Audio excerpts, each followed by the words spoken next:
Kung hindi ngayon ang panahon na para sa iyo, huwag mainit dahil ganyan ang buhay sa mundo.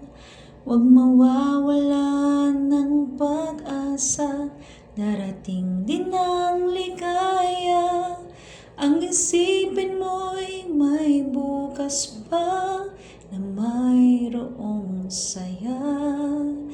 Kabigo ay hindi hadlang upang tumakas ka. Huwag kang iiwas pag nabibigo, dapat na